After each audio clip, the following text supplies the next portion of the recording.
वैसे हमें मूर्खों में कोई दिलचस्पी नहीं है, मगर मूर्ख लोगों से आनंद भी आ सकता है, यह जानकर बड़ा आश्चर्य हुआ।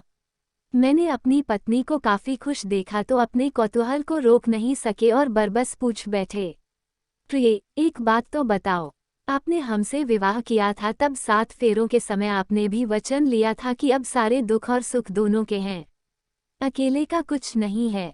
फिर ये आनंद अकेले अकेले क्यों उठा रही हो? आओ, हम दोनों मिलकर साथ उठाएं। मुस्कुराते हुए वे बोली, आप न बड़ी जल्दी पटा लेते हो।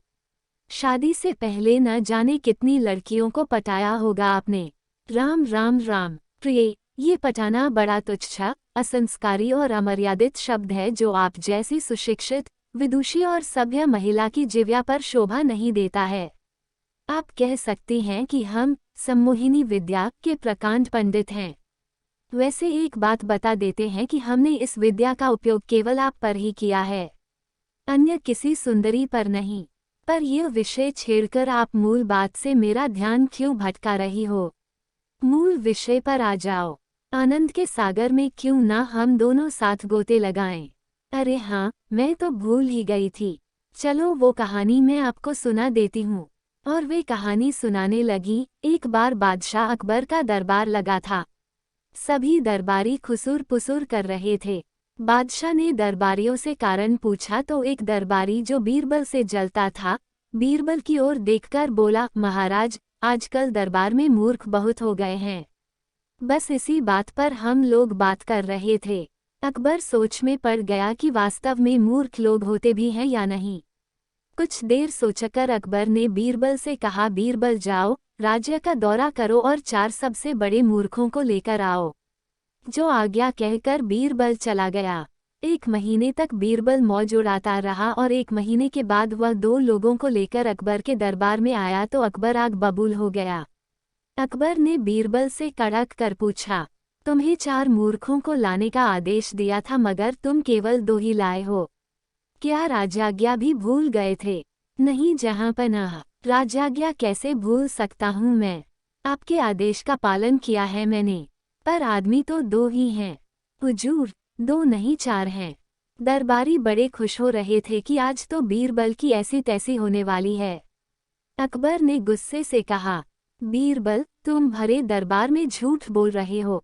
इसकी सजा जानते हो? जानता हूँ हुजूर, अवश्य जानता हूँ। मूर्ख आदमी 4 ही हैं और वे चारों इसी दरबार में उपस्थित हैं। मैं अभी दिखला देता हूँ। और इतना कहकर बीरबल ने एक आदमी की ओर इशारा करके कहा, जहांपनाह, यह पहला मूर्ख है।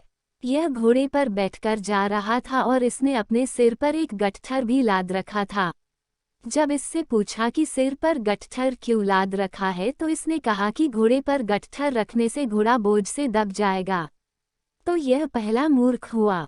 अकबर बड़ा खुश हुआ और पूछा, दूसरे मूर्ख के गुणों का बखान करो।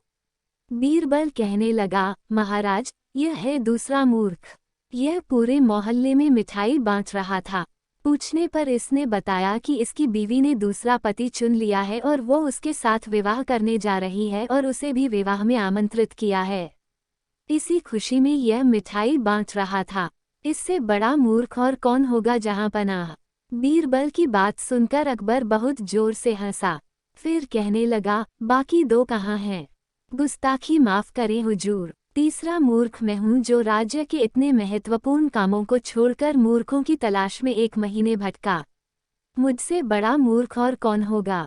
अकबर सोच में पड़ गया और बोला, और चौथा? हुजूर, जान की सलामती का वचन दो तो बताऊं। ठीक है, वचन दिया। अब बताओ हुजूर, राज्य में मूर्खों की तलाश कौन करवाता है?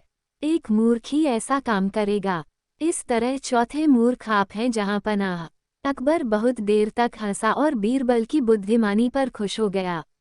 इस तरह श्रीमती जी ने कहानी समाप्त की और कहा, आज के जमाने में ऐसे मूर्ख कहाँ मिलते हैं। अब हंसने की बारी मेरी थी। मैंने कहा, आज के जमाने में तो मूर्खों का मेला लग रहा है। 1 ढूंढो 1000 मिलेंगे। नहीं, मुझे नहीं ढूंढने 1000 मूर्ख। अब तो 4 ही बतला दो।